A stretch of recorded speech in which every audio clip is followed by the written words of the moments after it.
Iti Bawa Yuk Purida Bawa Yuk Ajong Diu Pido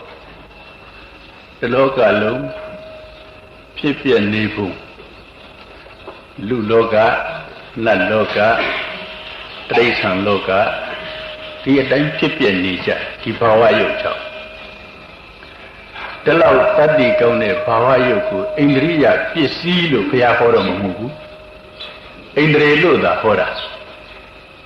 Indriya Pisi De Mado Di Bawa Yuk Naku Mabal Pabilo Dulu Suro Tu Jang Piet De Daya Ajubiga Yau Ja Bung Dan Nang Meima Bung Dan Nang Yau Ja Ha Amuya Meima Ha Amuya Dari Tuga Daya Ajubiga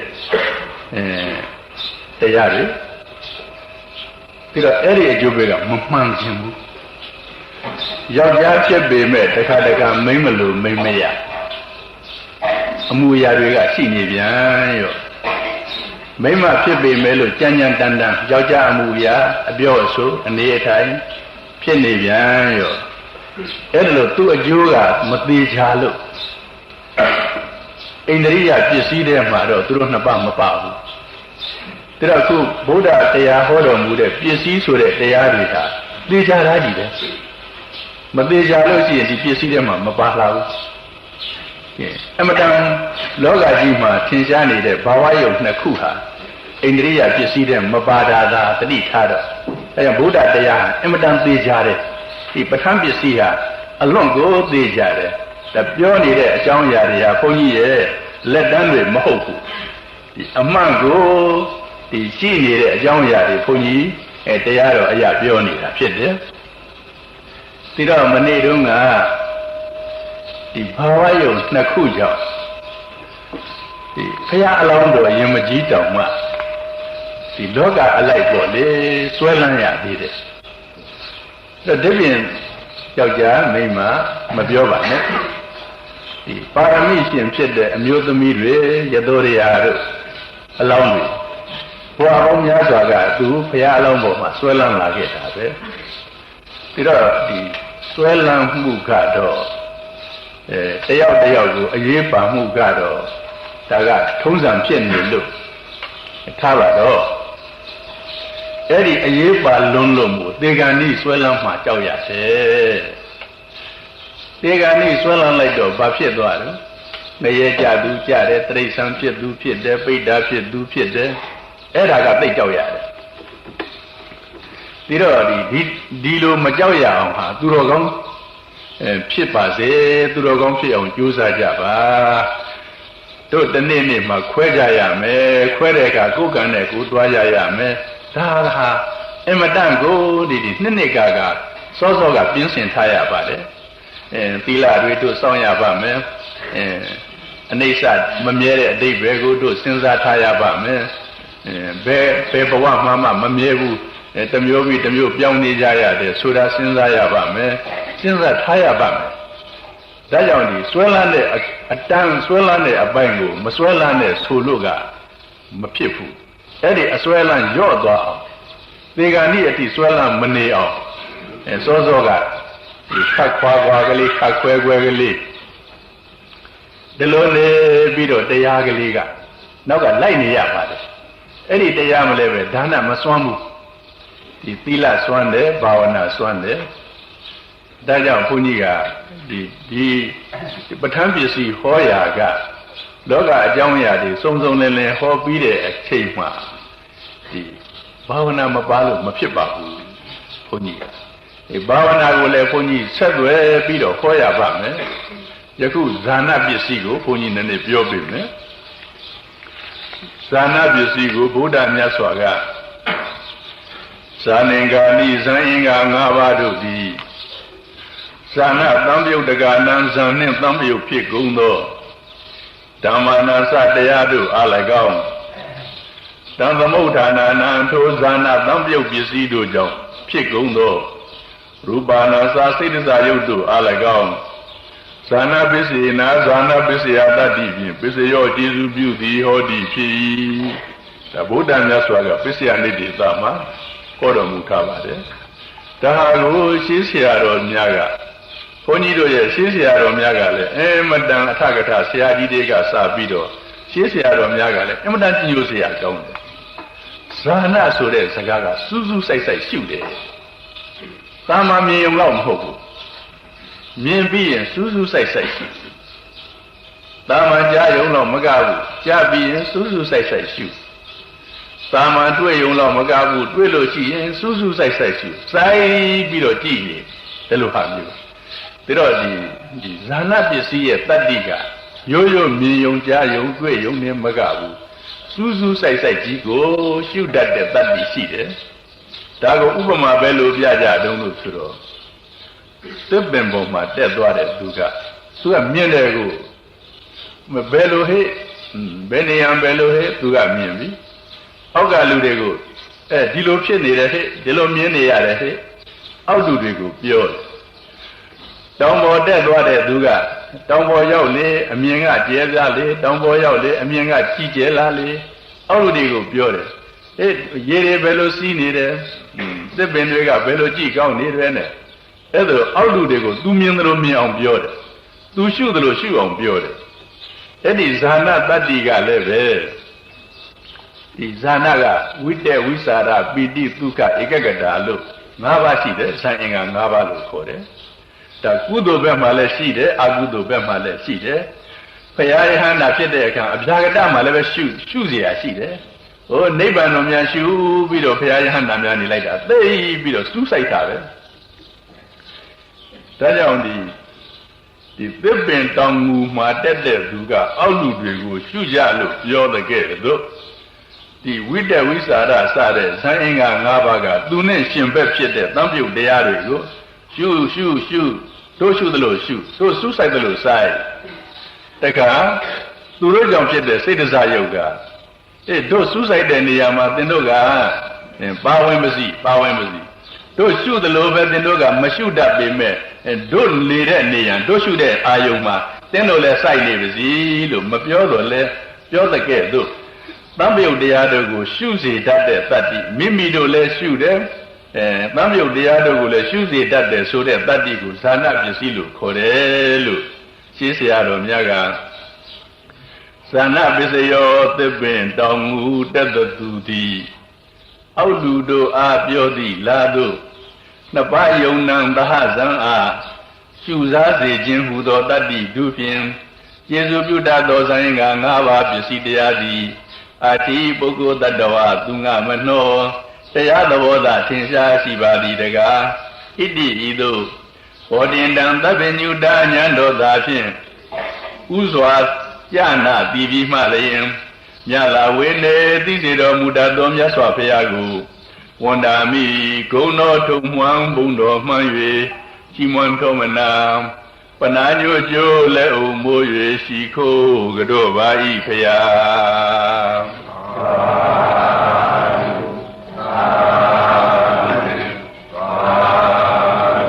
Oh, Adi made Aga, Zang Solo Shien. Oh, Emma Danja. Ruba Wasara, Zansay Dwe, Aruba Wasara, Zansay Dwe, Dokudra, Zansay Dwe, the Lau Fair, Nale Jade, Mapujade, Yakudi Zana Bisiga, Mobu, Agudo say Tempa Leve, he with the Wisara Dega Bani Rapido, Agudo Leve, Suzu say shoe. Emadan Swaziland shoe. So the shoes so that Osaha, some hoku. With the God, the Ayungo Jambido Nilite. With Saraga, the Ayungo Tata Bido, Ayung Buni. Pidiga, Eddie Ayungo, Madame the Bido needed. Tukaga, Eddie Ayung Ayadago, Kanza Bido Chanda needed. Ikagada so that the Mariga, Eddie Ayungo Masai Bido needed, DG needed. The Hago shoe they look for that. That's how the ladies here of Piajiga. Sai Suzu, a 2 million shoe Adam Zanhu for the dad. There's in there. Sai be the shoe that Tumiamo will not be with that Wisarado. Ponido got a Shimba logo. Agudoma, your mele. Agudoma, Monedunga, a sepe. တယောက်နဲ့တယောက်ကိုဒီခင်မင်တွေ့တာပြီးတော့နေပြီလို့ဆိုတော့မျက်စိနဲ့မြင်နေတော့လေသူ့ကိုပဲကြည့်စိုက်စူးစူးကြည့်ဒီသမန်ငါဆန်ငါလေးပြီးပြီးပြောပြောအကြည့်မဟုတ်စိုက်စူးစူးကြည့်ဝိတ္တနဲ့သူ့ကိုကြံစည်ပြီးတော့ကြည့်နေသူတခြားသွားလို့ရှိရင်ဝိတ္တနဲ့ကြံပြီးတော့နေတယ်ဒီအာယုံပဲကြံနေတယ်စိုက်စူးစူးကြံအဲ့ဒီဝိတ္တနောက်မှာဝိสารကလိုက်ပြီးတော့ထက်ကဒီအာယုံကိုမပြောက်အောင်အာယုံပြုနေတယ်ဘုန်းကြီးတို့မတော့သိရှင်းနေတာပဲအကုသိုလ်နဲ့မှာဒီအိမ်သူအိမ်သားချင်းဟာဒီသဘောရှိနေတာပဲဘုန်းကြီးကတော့ရှိပါစီပဲပြီးတော့မှတရားနဲ့လိုက်ပါသမင်းကောင်းအင်းကောင်းစားတဲ့ဥစ္စာဟာစားပါစီပြီးတော့မှအစာကြည်စေးကလေးနဲ့ဖြည့်ပါမစားနဲ့လို့လူမပြစ်လိုက်ပါနဲ့သူအမတန်စားကျင်တာစားပါစီပြီးတော့အစာကြည်စေးကလေးနဲ့ဖြည့်ပေးပါအဲ့ဒီသဘောမျိုးပဲဘုန်းကြီးကလောကကြီးထဲမှာသမီးခင်မွန်းလို့ဖြစ်နေရင်စိုက်စူးစူးရှုပြီးတော့နေသလိုပဲတယောက်အမတန်ကျင်နာမှသဘောကျတယ်လောကကြီးဒါမှစိတ်ချမ်းသာတယ်အဲ့ဒါဟာမှအိမ်မှာချမ်းသာတယ်ဒါကြောင့်စိုက်စူးစူးရှုတယ်ဆိုတဲ့ဥစ္စာဟာအဆမ်းမဟုတ်ပါဘူးရူပယုံအိမ်သူအိမ်သားရဲ့ရူပယုံအချင်းချင်းကြည်လို့စိတ်ချမ်းသာတဲ့ကိုရှုလို့ပီတိဖြစ်လို့နှစ်သက်လို့အဲ့ဒီမှာစိတ်ချမ်းသာမှုခံစားတဲ့ဒုက္ခဖြစ်လို့အကယ်၍မျက်နှာလွှဲသွားလို့ရှိရင်သူ့အကြောင်းကိုကြံစည်လို့စားကသိပ်ပြောတာစိတ်သိပ်ပြောတာပဲဒီအကြောင်းတွေဟာဝိယောဂသင်္ကာရတဆိုတဲ့ဥစ္စာကွဲတဲ့အခါမှာဒီကတွတ်နဲ့ပြောနေတာသူ့အကြောင်းကြီးပြောနေတာပဲဒီဇာနာတတ္တိတင်ဘုန်းကြီးတို့ကသိတာမဟုတ်ဘူးဟိုအလင်းကကျမ်းကကွဲတဲ့အခါမှာဒီသင်္ကာရတဟာဘယ်လိုဖြစ်နေတယ်ဆိုတာအဘိလာဘောတတ္ထာစိန်တာသူ့အကြောင်းပြောနေတာမရှိမဆိုင်မဲ့တခါလေသူ့အကြောင်းလာပြောနေတယ်အမေဖေကငေါက်ချင်ငေါက်တယ်ပြောမနေစမ်းပါနဲ့ဒါလေးဒီအမေဖေကနားလဲမလဲပဲနဲ့ဒီသူ့အကြောင်းလာပြောနေတယ်မပြောရလို့ရှိရင်သူ့အကြောင်းကြံပြီးတော့စူးဆိုင်ပြီးတော့အာယုံယူနေတယ်အဲ့ဒါကိုအရသာတစ်ခုပါတဲ့ဒါကြောင့်အကုသိုလ်မှာဒီဇန်စိတ်နဲ့ရှုနေတဲ့ဆိုပါတော့ဇံဝင်စားနေတဲ့နိရှိတယ်ဆိုတာကိုနားလည်ကြပါတော့နော်အကုန်လုံးတခါတလေပွဲကြည့်ရင်စူးဆိုင်ပြီးတော့ရှုနေတယ်ပွဲကြည့်ရင်အပန်းကိုစူးဆိုင်ပြီးတော့နားထောင်နေတယ်ဒီလိုအာယုံယူပုံတွေကဒီစူးဆိုင်တဲ့သဘောကြီးပဲဒီတော့အကုသိုလ်နေရာမှာအလုံးဒီလိုတတ္တိရှိတယ်လို့သိရင်တော့ပါပြီလေကုသိုလ်ပဲလိုက်ကြစို့ကုသိုလ်အရာကြတော့ဒီဘုရားကုံတော်အာယုံပြုပြီးတော့နေစိတ်စမ်းပါဘုရားကုံတော်ကိုခုနကကိုချစ်တဲ့အာယုံစိုက်တယ်လို့များစိုက်ကြလားလို့ကြည့်ကြစမ်းပါဘုန်းကြီးတို့ကဘုရားကုံတော်ကိုအာယုံစိုက်နဲတယ်လို့ကိုထင်နေတယ်ဒီဘုရားကုံတော်ကိုအာယုံပြုပြီးတော့နေရတဲ့အချိန်မှလေဝိတက်ကလည်းဒီဘုရားကုံတော်ကိုကြံစည်လို့ဝိสารကလည်းဘုရားကုံတော်ကိုထပ်ပြီးတော့အာယုံပြုလို့ပီတိကလည်းနှစ်သက်လို့ဘုရားကုံတော်အာယုံပြုရင်ပီတိတွေဖြစ်လို့တကယ်ကိုပီတိဖြစ်နေတာတကယ်ကိုနှစ်သက်နေတာခုနကဒီအကုသိုလ်နယ်မှာစိုက်တယ်လို့ပဲဘုရားကုံတော်အာယုံယူပြီးတော့စိုက်လိုက်ပြီးဆိုမှပီတိကိုဖြစ်လို့အမှန်တန်နှစ်သက်လို့အဲ့ဒီပီတိဖြစ်တဲ့အချိန်မှာအမှန်တန်ဒုက္ခရှိတယ်ကိုအမှန်တန်ဒုက္ခရှိတယ်အဲ့ဒီဒုက္ခရှိတော့ဒီအာယုံကမခွာဘူးဧကဂတကြာပြီးတော့သမာဓိရလို့ဘုရားအာယုံပြုပုံလေပြီးတော့ဘုန်းကြီးကဒီဘာသာကြားပုဂ္ဂိုလ်တွေသူတို့ဘုရားအာယုံပြုပုံတွေ့မိကြမှာပေါ့ဘယ်လိုစိုက်တော့တခါတလေများသွားရင်လာရင်များတောင်မှသူတို့လေမမရပြီးတော့သူတို့ဘုရားကိုအာယုံပြုပြီးတော့စိုက်နေလိုက်တာအဲ့ဒါဒီဇံပဲဇံတရားပဲဖြစ်နေတာပဲစိုက်လို့ပြီးတော့သူတို့ဝတ်ကြောင်းနေများမှာငြိမ်လို့စိုက်ပြီးတော့နေလိုက်ကြတာ ကုသိုလ်ရတယ်မရဘူးဆိုတာကတော့အာယုံမှန်မှတ်ရပါတယ်စိုက်တာကတော့စိုက်နေတာပဲအာယုံယူနေပုံကတော့အင်မတန်ကိုအားရစရာကောင်းတယ်အင်မတန်စိုက်ပြီးတော့နေတာပဲဒါတော့ဘုန်းကြီးတို့တရားနဲ့သူတို့ကိုကြည့်လိုက်တော့သဘာဝသိကြတာပဲကုသိုလ်ရတာမရတာဘုန်းကြီးပြောတာမဟုတ်ဘူးနော်ဒီအာယုံကမှန်မှကုသိုလ်တော့ရတယ်ခုနကစောစောကပြောတယ်မဟုတ်လားအကုသိုလ်နေမှာလဲစိုက်ပါတယ်လို့ပြောရတယ်မဟုတ်လားဒါကြောင့်မို့လို့စိုက်လို့သူတို့ဝတ်ကြောင်းတဲ့များမှာတဲ့ပရိသတ်တွေစုပြီးတော့များစိုက်အာယုံယူနေလိုက်တာဘယ်တော့ကောင်းနော်ဘယ်တော့ကောင်းဒီအသွားနဲ့အမှန်တန်တဲ့ဒီတော့ကလောကကြီးတဲ့မှာသဘာဝနော်သူများဒီလှတာကိုမြင်လို့ရှိရင်ကိုယ့်အိမ်ကမလှရင်နည်းနည်းဒီမကျေနပ်ချင်ဘူးဒါထုံးစံသူများလှတာကိုမြင်ရင်ကိုယ့်အိမ်ကလည်းလှနေရင်အမှန်တန်ကောင်းတယ်ဘုန်းကြီးတို့ဗမာများကဖျားဆိုရင်သွားကြည့်ရွှေရကုံခုဘုရားလူကြီးကမိမိတို့ရွှေရကုံကိုလှမ်းပြီးတော့ပြောကြည့်မဟာမြတ်မုနိဘုရားလူကြီးကမိမိတို့မဟာမြတ်မုနိကိုဒီမှတ်ပြီးတော့ကြည့်ဘုရားရှိခိုးလာတဲ့လူတွေဟာစိုက်ပြီးတော့အာယုံယူတာဘယ်နှစ်ယောက်လောက်များတွေ့လိုက်ကြတော့တွေ့ခဲ့ဘူးကြတော့ပတ်ဝန်းကျင်ကလည်းစူးစူးညံ့ညံ့နဲ့တခါတရံဘုရားပွဲဆိုရင်ပြုံးတိုင်းနဲ့ပြီးတော့ရတဲ့သူကလည်းပဲသူ့အတန်ကိုဟစ်ပြီးတော့တခါကြွားတာပဲဒီနားမှာလေဘေးကခတ်တိုးလေးဘုရားရှိခိုးမရလို့ခတ်တိုးလေးခိုးနေတယ်ဘုရားရှိခိုးရတဲ့အတန်ကောင်းတဲ့သူကလည်းသူ့အတန်ကိုသူဟစ်တာပဲဒီနားမှာဘယ်မှာလဲပဲစူးစိုက်တာဘုဒ္ဓနုတ္တိအာယုံဘယ်မှာလဲစူးစိုက်တာဘုန်းကြီးကဒီအတန်ကျယ်ကျယ်နဲ့ရှိမခိုးရဘူးလို့မဆိုလိုပါဘူးတခါအတန်ထုတ်ပြီးတော့ဘုရားအာယုံယူနေတဲ့ဥစ္စာဟာအင်မတန်အရသာရှိပါတယ်အဲ့ဒါလို့အတွက်ကတော့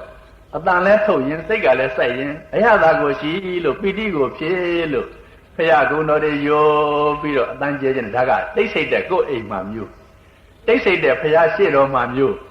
အဲ့ဒီအခါကျတော့ဒီအရသာပေါ်တယ်ဒီဇံအရသာပေါ်တယ်ဇံစိတ်ဖြစ်တယ်အဲ့ဒီအခါကျတော့အဲ့လိုပုဂ္ဂိုလ်အတွက်ဘုန်းကြီးကဘလောက်မှဘာမှအပြစ်ပြောစရာမရှိဘူးအမှန်တန်ကောင်းတယ်အတန်ကလည်းဂုဏ်တော်ကိုထုတ်ပြီးတော့ရွတ်နေတယ်အဲ့ဒီအတန်အလိုက်လဲစိတ်ကဂုဏ်တော်ထဲမှာဆွဲပြီးတော့နေတယ်ရွတ်ရင်ကိုပီတိတွေဖြစ်ပြီးတော့လာတယ်စိတ်ရဘယ်မှမရောက်ဘူးဒီဘုံတော်အာယုံမှာပဲရွတ်ရင်စိတ်တီးနေတယ်ဆိုရင်ဒါဇံဖြစ်နေတာပဲအဲ့ဒါလို့ပုဂ္ဂိုလ်အတွက်ကတော့ဘုန်းကြီးဘာမှဝေဖန်စရာမလိုအမှန်တန်ကောင်းတယ်ယခုတော့ကဖျားပွဲတယ်ပြုံတိုင်းအတန်လေးကကျဲလောင်းဟိုကစကားလေးကအမျိုးပြောဒီမှာဟစ်ကြပေါ်ကြဖျားကုံတော်တွေရွတ်ကြဖတ်ကြတယ်ဒါဒီဇာနာပစ္စည်းနဲ့ပြီးတော့တခါနိုင်ငံခြားလူများရဲ့စူးစိုက်ပုံနဲ့ဘယ်တော့ဆက်เสียကောင်းနော်ဘယ်တော့ဆက်เสียကောင်းတယ်ပြီးတခါကိုယ်အိမ်မှာလည်းပဲတကယ်ဘုရားရှိခိုးလိုက်ကြတာစိတ်ကတခြားမှာအတန်ရတာတော့ရွတ်နေတာပဲဣတိပိသောဘဂဝါတို့ဘာတို့ရွတ်နေတာပဲရွတ်နေတဲ့စိတ်ကတော့တခြားရောက်နေတယ်ပါဇက်ကရလို့ရွတ်နေတဲ့စိတ်ကတခြားဒါဇံစူးစိုက်မှုမပါပါဘူးအဲ့ဒါကြောင့်ဘုန်းကြီးတို့ဗုဒ္ဓဘာသာတွေဟာအစဉ်တန်းမြင့်နဲ့ဒီဖြစ်စေခြင်းလွန်းလို့တို့ဘုရားတို့ရှိကိုဇိုင်းပြီးတော့ဘုရားအာယုံပြီးပြောနေတာပဲ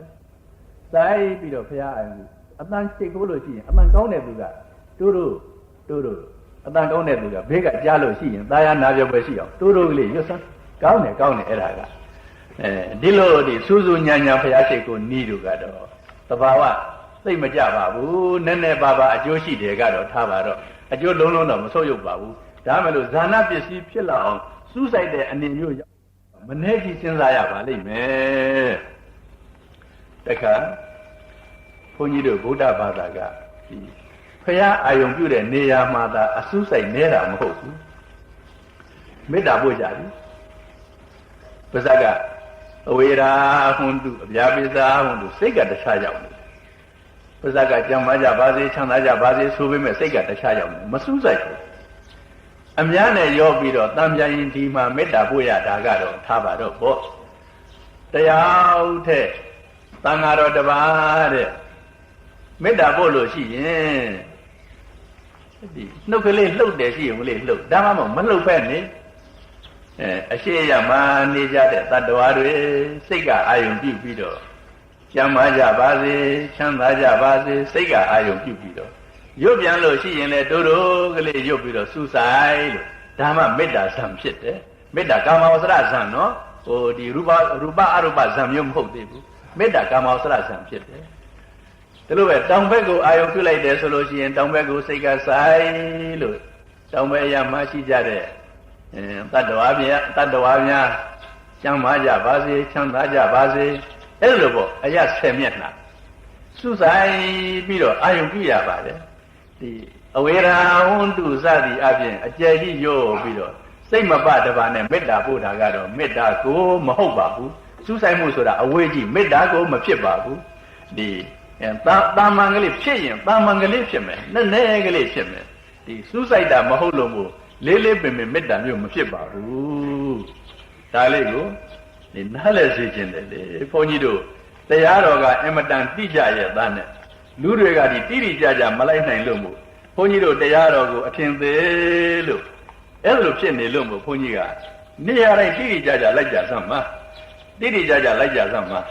ဒီဗုဒ္ဓမြတ်စွာကိုအာယုံပြုပြီးတော့စူးစိုက်ပြီးတော့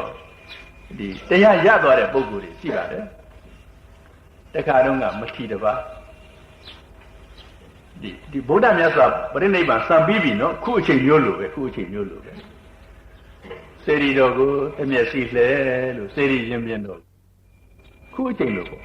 တမျက်စိလှဲလို့ဒီ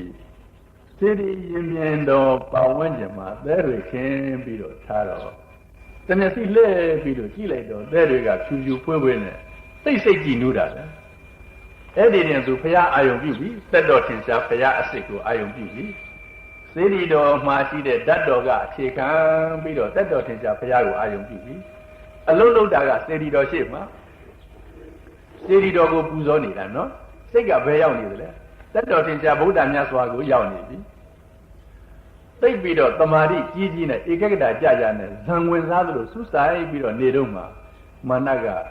တရားထုရသွားမှာစိုးလို့တခါတည်းမြောက်ညိုကြီးအောင်ဆောင်ပြီးတော့ဒီလာတာပဲဒီတဲ့အာယုံပြောင်းသွားပြီမြောက်ညိုကြီးကြည့်လိုက်တာနဲ့အာယုံပြောင်းသွားပြီဘုရားအာယုံပြောင်းသွားပြီဒီနေ့တော့ဘာမှရှေ့တိုးလို့မရတော့ဘူးနောက်ဖန်တခါလာပြန်ရောဒါလိုပဲဘုရားအာယုံပြုဒီစူးစိုက်နေကြကစူးစိုက်ကိုနေတာစူးစိုက်နေကြတာဘုရားတတ်တော်ထင်ရှားမြတ်စွာဘုရားကိုအာယုံပြုလို့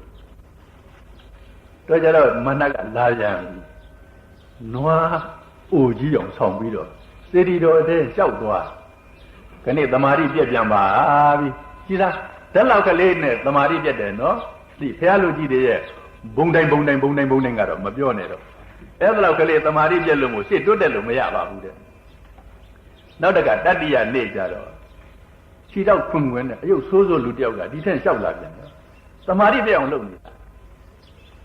ဒီနယ်မှာဒီလောက်အယုတ်ဆိုးတဲ့သူမရှိပါဘူးငါမာနများနှောက်ရက်လေသလားလို့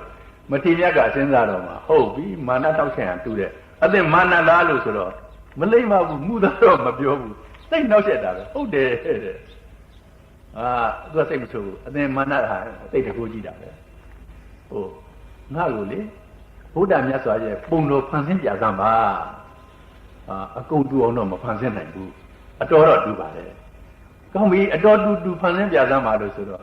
မာနကဟန်တဲ့ပန်တဲ့သူကဖျားပုံတော်ဖန်ဆင်းပြီးတော့ပြရောကိုမာနကြည့်ပြီးတော့ကြီးညိုပြီးတော့ကြည်သားဒါကဒေါသမောဟမကင်းတဲ့မာနပြတဲ့ပုံတော်တောင်တက်လောက်တပ်ပယ်သေးတယ်ဒါကဒေါသမောဟကင်းပြီးတော့မေတ္တာကရုဏာသမ္မြုတ္တဉာဏ်တော်ဂုဏ်တို့ဖြင့်ထုံမွန်းနေတဲ့မြတ်စွာဘုရားဘယ်လောက်များတပ်ပယ်မလဲလို့တွေးပြီးတော့စိုက်ပြီးတော့ပီတိဖြစ်ဒုက္ခဖြစ်ဧကဂတဆိုတဲ့သမာဓိကြားပြီးတော့နေရကဖြစ်လာတဲ့ပီတိကိုအနိစ္စဒုက္ခအနတ္တလို့ရှုလိုက်တာတခါတည်းတရားဓုတွေတဲပြီးတော့ယဟန္တာဖြစ်သွားတယ်ဤသားဒီဖះစိတ်ခိုးတာဖះစိတ်ခိုးတာဖះပူဇော်တာဒီတိတ်စိတ်စူးစူးဆိုင်ဆိုင်ဆိုလို့ရှိရင်ယခုလည်းပဲတရားရနိုင်တယ်ဒါကြောင့်ခွန်ကြီးကဖះရှိတော်မှာသန့်ရှင်းကြပါ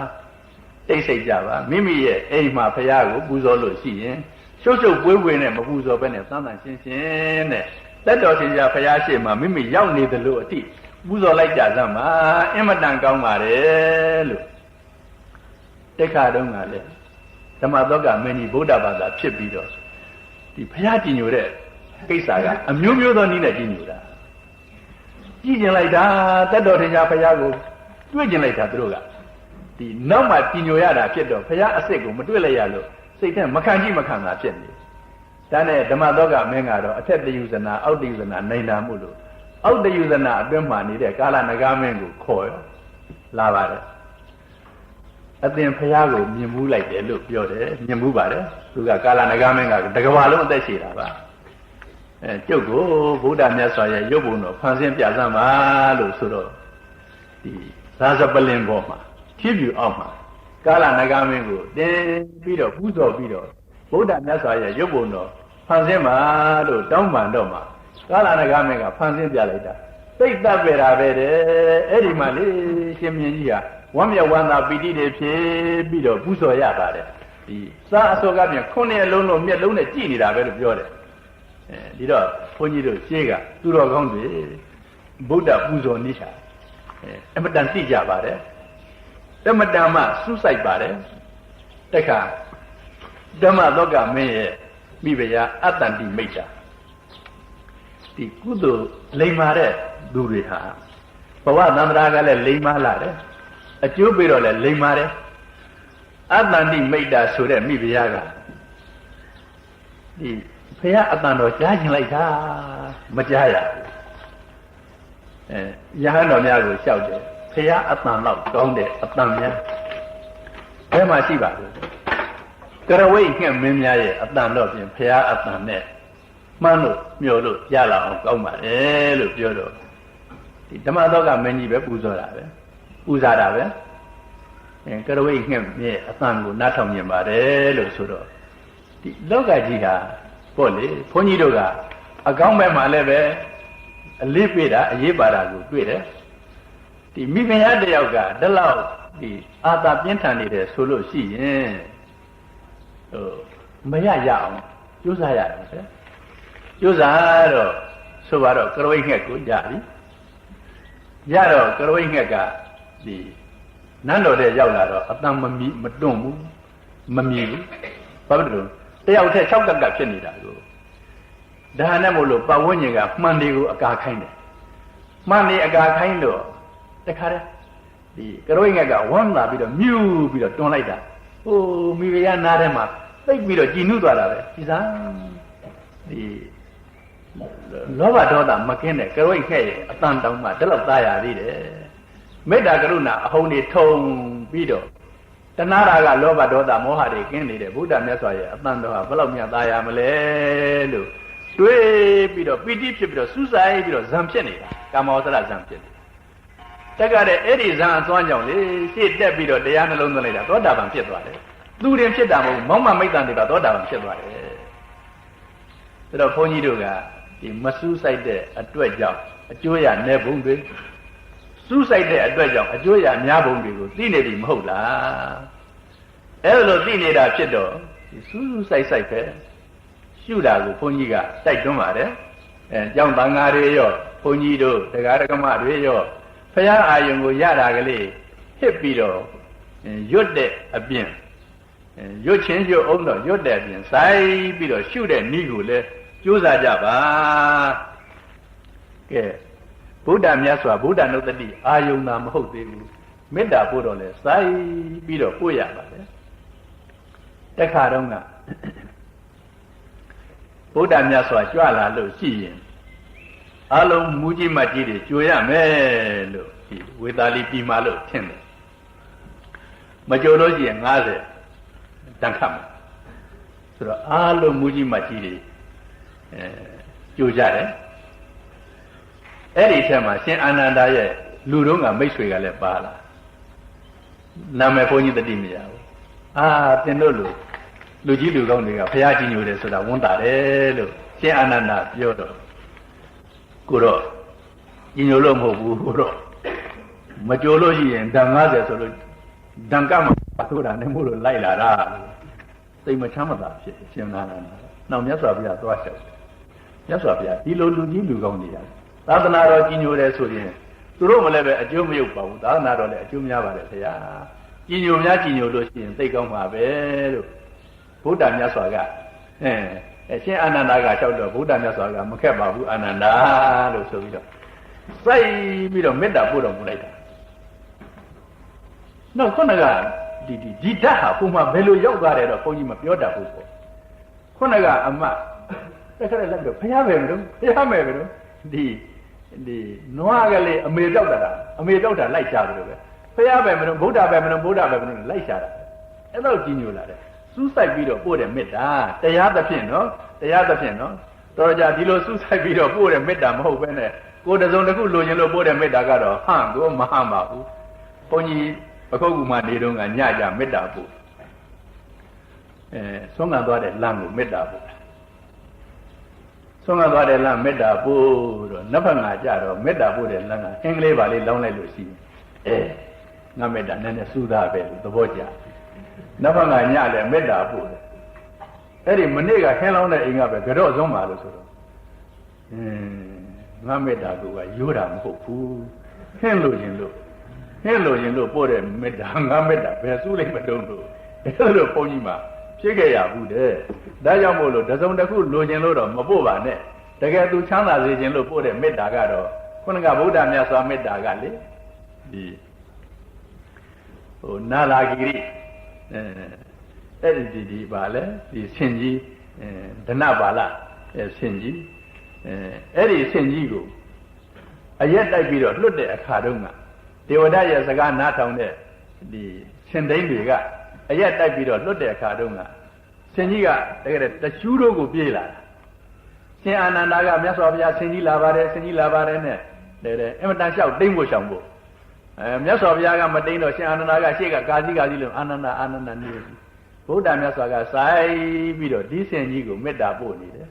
တခါတည်းဘုရားမြတ်စွာရဲ့အနားလဲရောက်ရောဒုတုတ်ပြီးတော့ရှေ့ရောက်နေတယ်ဒါကြောင့်မေတ္တာသိကောင်းတာပဲ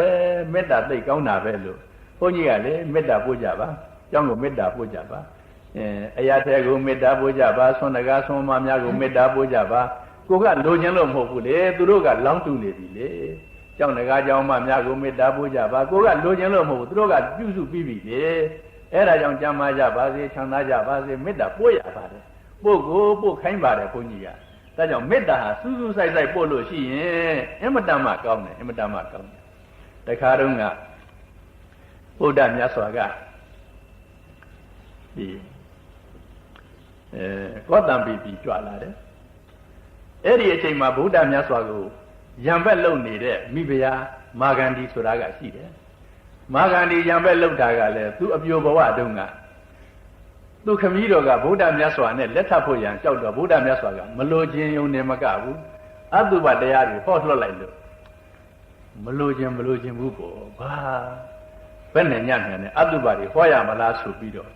အဲ့ဒီတဲကသူရံမူးလာတနေ့နဲ့ငတ်ယုံနေတော့အထက်တန်းရောက်မှာအဲ့ဒီအခါကျလို့ရှင်တော့လက်စားချင်မယ်လို့သူကတွေးထားတာအဲ့ဒါနဲ့သူကလည်းမိဖုရားဖြစ်နေပြီဘုရားမြတ်စွာကလည်းကြွလာပြီကြွလာတော့ငကိုကမှဗုဒ္ဓဘာသာမဟုတ်တဲ့သူတွေကဖះကိုမကြည်ညိုးနေတာအဲ့ဒီသူတွေသူကပိုက်ဆံပြီးတော့ဆဲကြဟိဒီဂေါရမလာလို့ရှိရင်ဆဲမလို့ဆဲရင်ပိုက်ဆံဘယ်လောက်ပေးမလဲနှစ်ကာကြီးဆဲနိုင်ရင်ပိုက်ဆံပေးမယ်မိဖုရားကခိုင်းထားတော့ငကိုကမှဆဲကျင်တင်ဒိဋ္ဌိတွေကလေတခါတည်းအဆဲမျိုးစုံနဲ့ဆဲဝရံပြင်ထားကြတာပဲဘုရားမြတ်စွာကနတ်ဖန်ငါဆုံးကံဝင်နေဆဲဝရံဟိုကပြင်ထားတယ်ပြီးတော့ရှင်အာနန္ဒာကလည်းဒီသတင်းကြားပြီအလုံးကလည်းဘုရားဘာသာတွေကလည်းလျှောက်ကြထားကြပါလိမ့်မယ်ဒါနဲ့ရှင်အာနန္ဒာကမြို့ပေါက်ပါမြတ်စွာဘုရားဒီလမ်းတော်ဆုံးကံမဝင်ပါနဲ့ဘုရားဘာဖြစ်လို့ဒီလမ်းကဆဲဝရံလူစုထားပါတယ်ဘုန်းကြီးတို့ဗုဒ္ဓမြတ်စွာကအမတန်ကြီးညိုစရာကောင်းတာခက်ရွှွန်းမယ်တို့ဒီလမ်းဆုံးကံမဝင်လို့ဘယ်လမ်းကိုဘယ်လမ်းလှည့်ဝင်ပါဗျာဟိုဘယ်လမ်းလိုက်ဆဲတော့အာနန္ဒာဘယ်နဲ့တော့မတူဟိုဘက်တလမ်းကြောင်းသေးတာပေါ့ဗျာအဲ့ဒီတလမ်းလိုက်ဆဲတော့အာနန္ဒာဘယ်နဲ့လုံးမတူဟိုမြို့ပြောင်းတာပေါ့ဗျာ ဟိုမျိုးလိုက်ဆဲတော့အာနန္ဒဘတ်နဲ့လုံးမလို့ဘုန်းကြီးကဖရာကိုလေဘုန်းကြီးတို့ဖရာကအမှန်တမ်းလဲကျွမ်းပါတယ်သိလားဒီတော့အာနန္ဒဒီအမှုတစ်ခုဖြစ်လို့ရှိရင်အဲ့ဒီအမှုကိုအဲ့ဒီနေရာပြအောင်လုပ်ရမယ်ပြောင်းသွားနေလို့ရှိရင်ပြင်နောက်ကဒီအမှုတောက်တောက်နဲ့ပါလာလိမ့်မယ်အဟန္နာကောဟာသင်္ကာမေသဘတ်တော်ပဋိတံတရံစစ်မြေပြင်ဝင်တဲ့ဒီရင်ကျေးပြီးသားဆင်ပြောင်ကြီးဟာပတ်ဝန်းကျင်ကကြလာတဲ့မြားတွေကိုခါတွက်ပြီးတော့ရှစ်တက်တယ်လို့ပေါ့တဲ့ငါဖျားလည်းပဲဘေးကမကြားကောင်းမနာတာပြောတဲ့စကားတွေကိုအကုန်လုံးခါတွက်ပြီးတော့ရှစ်တက်တော်မူမယ်လို့မေတ္တာကရုဏာရှေ့ထားပြီးတော့ဆုံးခံကြွတော်မူတာလေဆဲတာပါပဲဆဲပါပြည့်လို့ဆဲ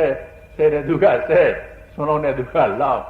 သားတောင်မြိုင်သွားသည်သိလားသားတောင်မြိုင်သွားတယ်ဆဲတန်းတွေကတချို့ဆုံးလုံးသားကတချို့ဆိုတော့တာရုတန်းကတချို့ဆဲတန်းကတချို့သားတောင်မြိုင်သွားသေးတယ်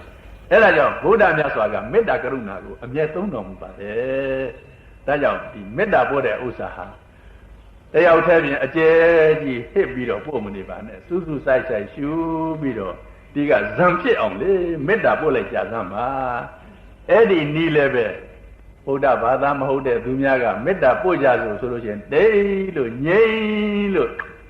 သဘောကျလိုက်တာဘုန်းကြီးကပြောင်းပြန်လိုက်ရှင်တာတို့ဗမာလူမျိုးတွေကသွားဖို့ပဲ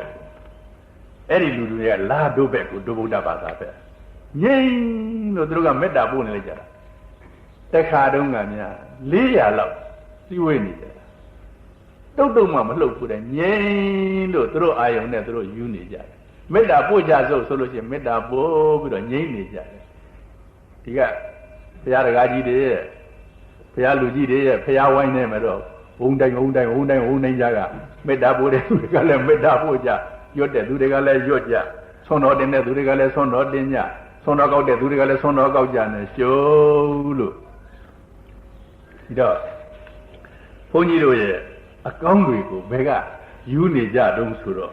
ဘုန်းကြီးတို့ဘာသာဝင်မဟုတ်တဲ့ပုဂ္ဂိုလ်တွေကယူပြီးတော့အသုံးချနေကြတယ်ဘုန်းကြီးတို့ဘာသာဝင်တွေကတော့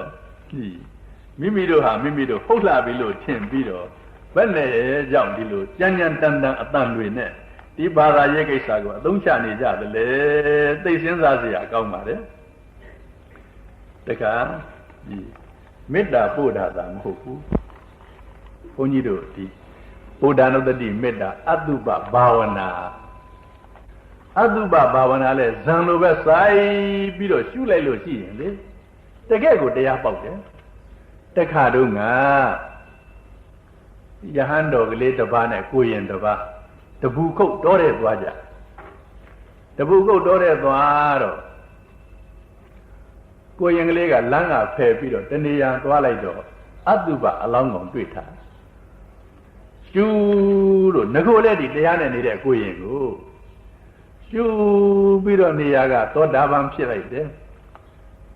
အတုပကြီးကတော့ဒီသောတာပန်သက္ကရာကမဖြစ်ဘူးအတုပရှုရင်းကတမာရိရပြီးတော့အနိစ္စဒုက္ခရှုရပါသေးတယ်အဲ့ဒါလိုအနိစ္စဒုက္ခအနတ္တရှုလိုက်တော့သောတာပန်ဖြစ်ထပ်ရှုသက္ကရာကံဖြစ်ထပ်ရှုအနာကံဖြစ်နောက်တော့ဥပဇင်းကကိုရင်လို့ခေါ်လိုက်တော့မှကဲနောက်မှရှေ့ဆက်မယ်လေဆိုပြီးတော့ဥစဉ်စီသွားအရှင်ဘုရားဟောဒီလမ်းကြွပြီးတော့ဟိုနာကြည်သားမှာဘုရားလို့လျှောက်တော့ဥစဉ်ကလည်းကြွပြီးတော့ကြည်တော့အတုပတွေ့ပြန်ရောတကောကတရားနဲ့နေလာကြတာတွေခုနကလိုပဲရှုဒါကြောင့်အတုပရှုဆိုတဲ့ဥစ္စာဒီဇာနာပစ္စည်းနဲ့ဆက်သွယ်ပြီးတော့သုံးထဟန်တူတယ်ရှေ့ကလေဘုံတော်ကြီးများအတုပရှုကြတော်မူပါအတုပရှုလိုက်တော်မူလိုက်ကြပါအဲ့ဒါလို့တရားနဲ့ခေါ်တာပဲဒါနဲ့ခုနကကိုတော်ကလည်းရှုပြီးတော့နေလိုက်တာသူလည်းသောတာပန်သက္ကတာကံအနာကံဖြစ်သွားတယ်အတုပအလောင်းကောင်တမျိုးတဲ့နဲ့ယဟန်တော်နဲ့ကိုရင်တပါးချက်ချင်းတရားတို့ရသွားတယ်ဒါကြောင့်အတုပပို့တဲ့နေရာမှာလဲဘုန်းကြီးတို့ဗမာတွေဘုန်းကြီးတွေရောလူတွေရောဟိုကဖိတ်တော့အတုပရှုအတုပပို့နဲ့ဖိတ်ကြပါရဲ့ဒီကအထိုက်လျောက်ပြင်းလို့ဆင်းလို့ဟိုပွဲတိုင်းတော့တာမမိတာအထိုက်လျောက်ပြင်းလို့ဆင်းလို့မော်တော်ကားကြီးတွေနဲ့ခန်းခန်းနားနားနဲ့စကားသမီးရောင်းမှုဝယ်မှုတွေပြောလို့ ကိုယ်ကိစ္စဒီကိစ္စတွေပြောလို့အတုပမပါပါဘူးမပါပါဘူးမလိုက်မကောင်းလို့လိုက်လာကြတယ်ဘုန်းကြီးတို့ဘုန်းတော်ကြီးတွေကလည်းဘယ်လိုဆိုတဲ့ဥစ္စာ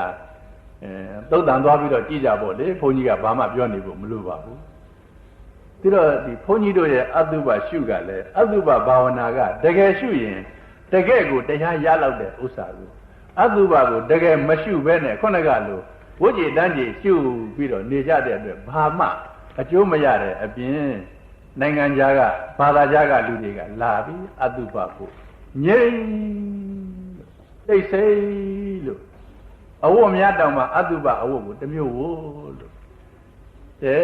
ကြည်နူးเสียကောင်း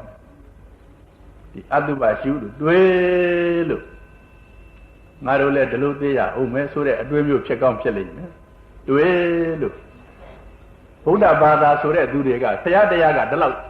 ညွန်ပြထားပေမဲ့ဘယ်လောက်များတွေးလိုက်ကြတော့ဘယ်လောက်များတရားများရကြတော့ငိုတဲ့သူကငိုတချို့များအော်ဟစ်ပြီးတော့လူလှိမ့်ပြီးတော့ငိုဘေးကလူတွေကနည်းနည်းပါးပါးနိစ္စရာတွေကချော့တန်းတဲ့သူကချော့ဘေးကတပြင်းခါဝေးဝေးလူတွေကအမှတ်တမဲ့ပြီးတော့ဘုန်းကြီးတို့ရဲ့ဘာသာရေးဟာပေါ့လေသူများကအထင်သေးတာဘာသာကညံ့လို့မဟုတ်ပါဘူးဒီဘာသာကိုလက်ကင်လုပ်တဲ့ပုဂ္ဂိုလ်တွေရဲ့ညံ့မှုကြောင့်ဘာသာကြီးပါအထင်သေးခံနေရပါတယ်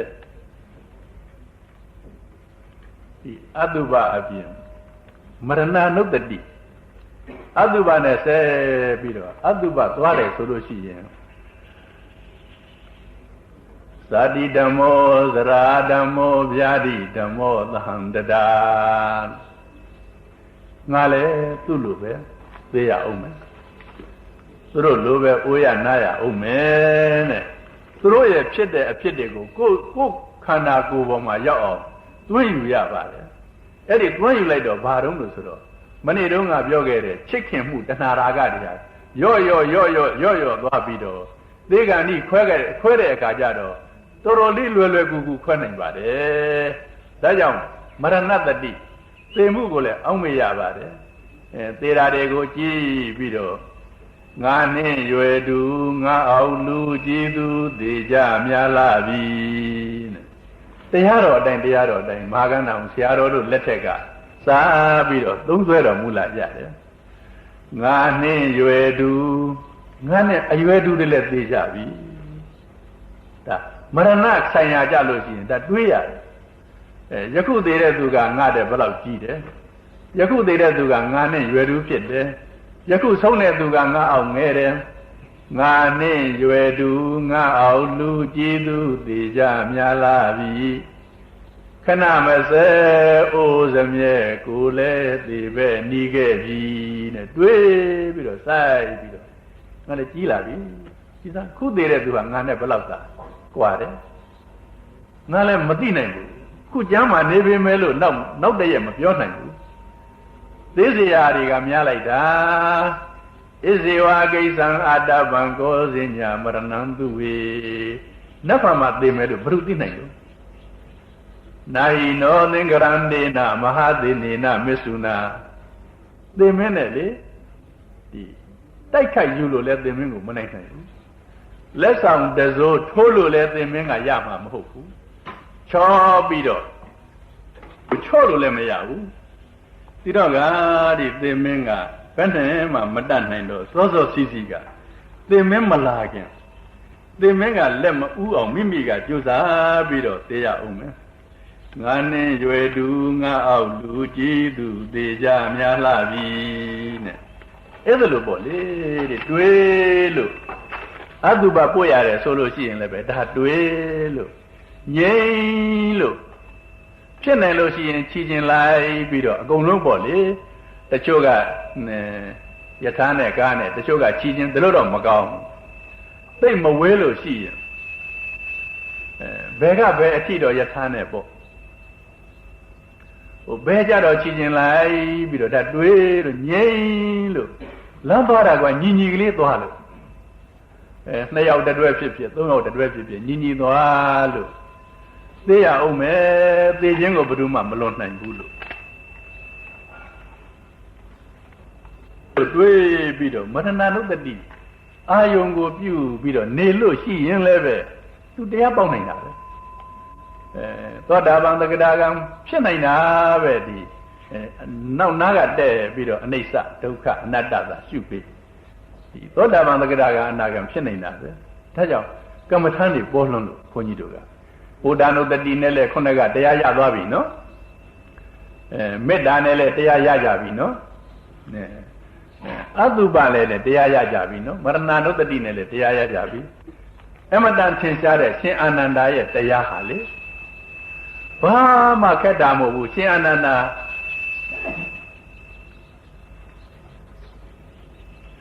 ရှင်အာနန္ဒာဟာသံပင်မွေးခြင်းခြေသည့်လက်သီးသွားဆိုတဲ့ကုဋ္ဌတဘာဝနာနဲ့ပဲတရားနှလုံးသွင်းနေတာတရားရမယ်အချိန်မှလည်းကုဋ္ဌတဘာဝနာနဲ့ပဲတရားရဖို့ရန်အပြင်ဘက်ဈဉ္ဉံရှောင်ပြီးတော့နေတာသံပင်မွေးခြင်းခြေသည့်လက်သီးသွားဒီဟာပဲဒါကိုနှလုံးသွင်းပြီးတော့နေရကလုံလဝိရိယလွန်းနေလို့တရားမရတာဆိုပြီးတော့အတွင်းဝင်ပြီးတော့ညောင်ဆောင်ကလေးပေါ်မှာလှဲလိုက်တဲ့ဆိုရင်ပဲတခါတည်းယဟနာဖြစ်လာတာပဲဒီတော့ဒီတရားတွေကခက်တာမဟုတ်ဘူးခက်တာမဟုတ်ဘူးတရားရဖို့တရားတွေပြေလို့ဗုဒ္ဓမြတ်စွာလက်ထက်တော်မှာလေဒီယဟန်တော်တစ်ပါးဟာအဋ္ဌိကအယုကိုနှလုံးသွင်းလေရှိတယ်အဋ္ဌိကကမ္မထံဆိုတာလေအတုပကမ္မထံပေါ့အယုစုနှလုံးသွင်းနေရကတနေ့တော့ဆုံးခံကြွလာတယ်ဆုံးခံကြွလာတော့ဒကမတယောက်ကသူ့ယောက်ျားနဲ့ရံဖြစ်လို့မိဘအိမ်ပြန်မယ်လို့သူကလာတော့မှကိုတော်လေးမြင်တာနဲ့ရီလိုက်တယ်ကိုအတန်ထွက်ပြီးတော့ရီလိုက်တော့ကိုတော်လေးကကြည့်လိုက်ရင်ပဲသွားတွေကိုမြင်တယ်အထက်သွားကအထက်ပိုင်းအောက်သွားကအောက်ပိုင်းအကုန်လုံးငကိုကမှအဋ္ဌိကကမ္မထံရှုနေတာဖြစ်တော့တကူလုံးအယုစုပဲမြင်တယ်ယောက်ျားမိန်းမတော့မကွဲလိုက်ဘူးဟိုနာဖယ်ပြီးတော့တရားနှလုံးသွင်းလိုက်တာယဟန္တာဖြစ်သွားတယ်နောက်ယောက်ျားကလိုက်လာတယ်အရှင်ဘုရားဒီနာမြမိန်းမတယောက်သွားတာမမြင်ဘူးလားလို့ဆိုတော့မိန်းမလားယောက်ျားတော့မသိဘူးတခါရဲ့အယိုးစုကြီးတော့ဒီလမ်းသွားလေရဲ့လို့အဲ့ဒါလိုအမိန့်ရှိတယ်အယိုးစုနဲ့လေအတ္တိကကမ္မထမ်းနဲ့လေတရားပေါက်တာပဲခုဗမာများကတရားရှာနေလိုက်ကြတာလွန်တယ်ဒီတရားရှာပေမဲ့လို့သူတို့တရားတွေးကျင်မှလည်းတွေးမယ်ယခုတရားတွေကလွယ်လိုက်တာချင်းအာနာတန်တို့ပုဂ္ဂိုလ်ရင်မကြီးကဒီအတုပကမ္မထမ်းနဲ့ကာယကတတတိဘာဝနာနဲ့ဒီသံမေမွေးခြင်းဘာဝနာနဲ့ပဲတရားတို့ရပါတယ်ဒီအယောစုကမ္မထမ်းနဲ့ပဲတရားတို့ရပါတယ်အမတန်ထင်ရှားတဲ့ဒီခေမာမိဘယကအတုပကမ္မထမ်းဟောမှာကြောက်ရသားနဲ့ဘုရားရောက်တော့ဘုရားကအတုပကမ္မထမ်းကိုဟောတာပဲအတုရံအတုစိမ်ဘူတိမ်ပတ္တာခေမေသမုဒ္ဒယံဥက္ကရန္တံပက္ကရန္တံဘာလနံအဘိနန္တိတံလို့ဒီလူပါလာတွေဒီမက်မောနေကြတာဥက္ကရန္တံမျက်စိနာနာအင်္ဂါရှိတိုင်းအထက်ပိုင်းဝဲယုံပွဲသိုးပုတ်အန်ထုတ်၍လိနေထသောပက္ကရန္တံကျင်ကြီးကျင်ငယ်မဖွဲမရာအပြာပြာကိုမှန်းစွာနေညယူချ၍လိနေထသောဘာလနံဘဝတံတာရကရာဂစရိုက်ပွားငမိုက်သားတို့သည်အဘိနန္တိတံလွန်လွန်မင်းမင်းနှစ်သိအထသောသမုဒ္ဒယံ32ဝါကောထာသတို့လုံးဝကိုမိဤကိုကြီးကိုပါဒညာဆက်ခုဖြင့်ကြည်ရှုစမ်းပါလောလို့ဘုရားမြတ်စွာကဟောတော်မူလိုက်တာအတုပကမ္မထံခန္ဓာကိုယ်ဆိုင်ပြီးတော့ရှုလိုက်တာတရားရသွားတယ်ဒီခေမမိပြသောတာပန်ဖြစ်သွားတယ်သူတို့တရားတွေကဝေးတာမဟုတ်ဘူးတရားကခက်တာမဟုတ်ဘူးမိမိတို့စိတ်ကတရားအားထုတ်ပါလို့ဆိုတော့သီလစင်ကြယ်အောင်လုပ်ဖို့ခက်သွားပြီသူတို့ကအဲ့တော့သီလမစင်ကြယ်တော့ရှေ့ကိုတမာရီမရနိုင်ပါဘူး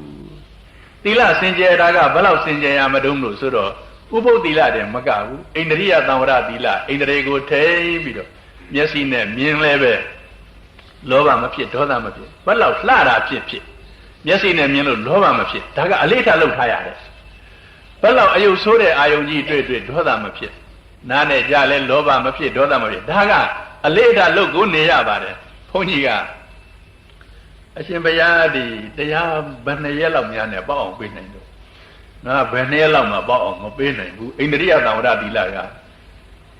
နှစ်ပေါင်းအကြာကြီးကြိုးစားရမှာ